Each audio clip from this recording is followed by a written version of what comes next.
I'm going to do a review of the HTC 8X on Verizon.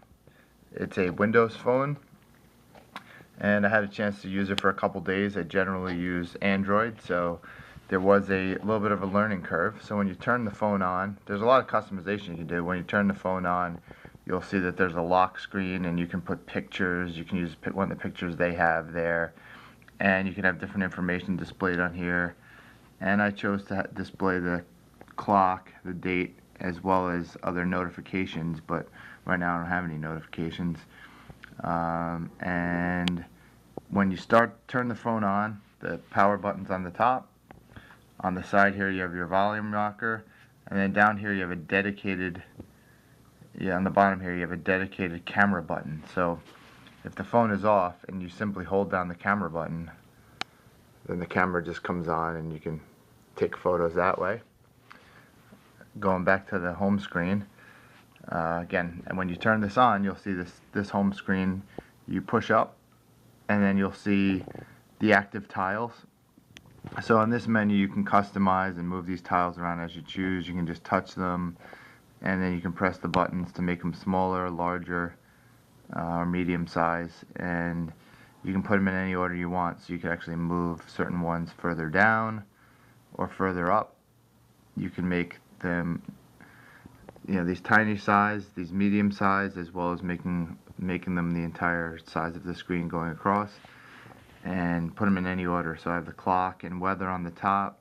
I downloaded a battery device monitor here, email and text message and such over here. These active tiles that you see right here is basically the social media that I have. It says people, and if you click on it, it'll just take you to your social media feeds, as well as it gives you information on people you've spoken to recently. And there's an area called rooms, but just a lot of people related items. On the bottom of the screen you have a back button, you have your Windows menu button, and you have a search button.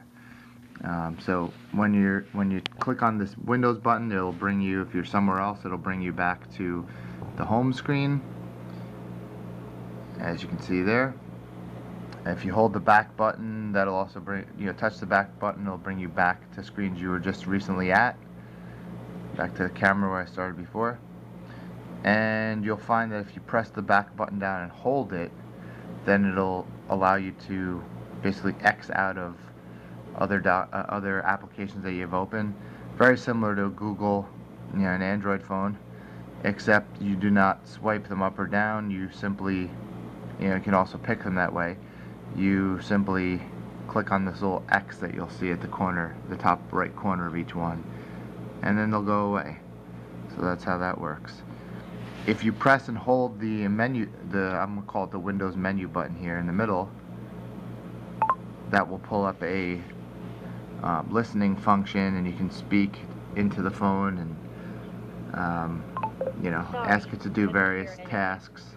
I haven't spent much time figuring out exactly how that works, but that's something you can look into as well. And then the little search button will take you to a Bing page and allow you to search the internet. And Bing offers various screens here as well. Going back to the home screen, as I said, you have the active tiles on this page when you first turn the phone on. And if you swipe then to the left, then you have all your list of apps, and it's just one straight continuous list in alphabetical order. And then also here you have on the screen a little search button, which might be redundant with the search button that's down here, but potentially not. If you click on this search button here, it allows you to search for the apps. So the other one just brings you right to Bing to search the internet. So there's a lot of apps that you'll find common to other devices. I haven't had time to really scratch the surface much, but I was able to download Adobe Reader, a battery app, Bing Finance. Some of the Bing applications are already loaded. eBay I was able to get. You could have your various mail, Mint, and so on. So there's a lot of different apps in the App Store. So you click on Store, And because this is an HTC on Verizon, there's Verizon apps. There's only a few HTC apps, and then there's your general search for apps. So you can pick any of these categories. You can swipe to the various ones already pre-selected, or you can just hit on the bottom here the little search and search for the particular app that you want. So for example, like solitaire. Actually, let's see. So I picked Microsoft Solitaire Collection, and it'll give you various app options. Going back home, if you go into your mail, what you'll find is that the mail will actually categorize similar emails with the most recent person's name, and then if you click on it, it'll actually list those emails then in a cascading fashion, one after the other, underneath each other. It also has within this mail, and this is my Gmail, it has your all screen, so it's all your emails. You can swipe over and it will give you unread, swipe over and urgent, and then it goes right back, and you know, as you keep going, either way it'll just go between those two options there. Same thing for other webmail besides Gmail. You have your all, you have your unread, and you have your urgent, if any. Text messages, which I have set up here, very similar. You have your list here. There's threads, there's online, and it just goes back and forth between those. The phone quality itself is pretty good on this device, and overall I would say if you're coming from an Android phone or from an iPhone, there will be some level of you know, some learning involved in it, and but I think this has a lot of promise. I think it's something that people can like a lot, with synchronization with Windows 8 if you have Windows 8 on your computer, and then just kind of the Microsoft integration, what they're going with. I think this has a lot of promise. It does have Office included on it, so which can be really nice because you can work on particular documents.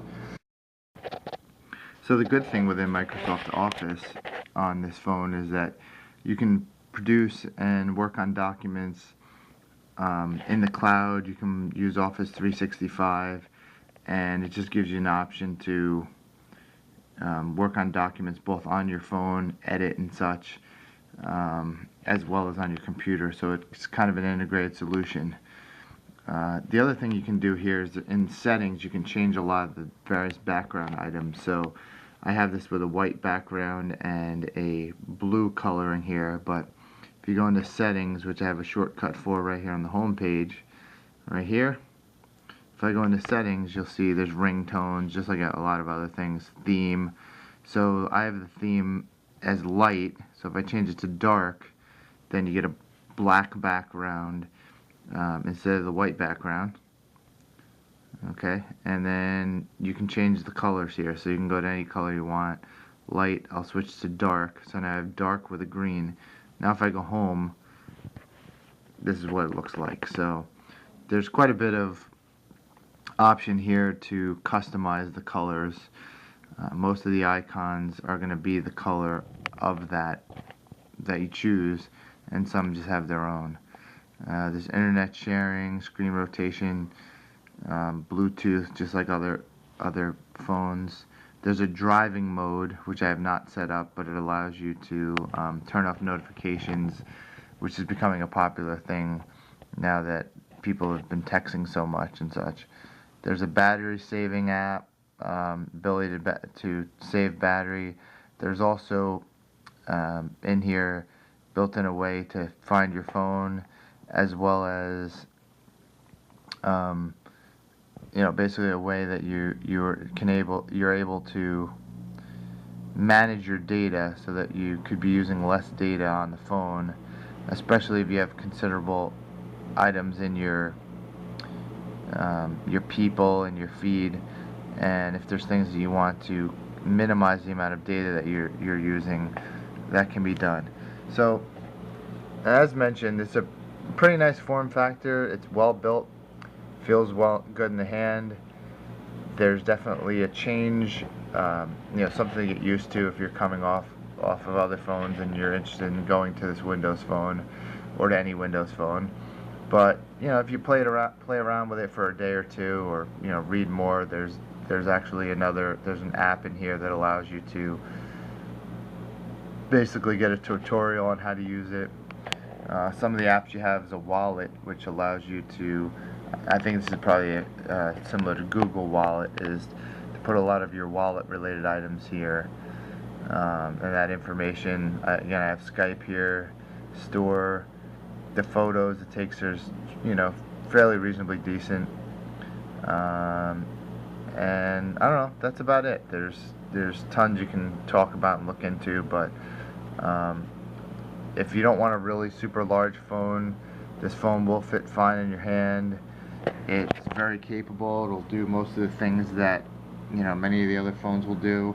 Just for a size comparison, I'll just show my HTC Droid DNA next to it. The screen from top to bottom is definitely shorter. From left to right, it's not that much shorter. So what it does do, if you like a smaller form factor, you can see the outline of the difference between these two phones. You have a slightly bigger screen on a 5-inch, but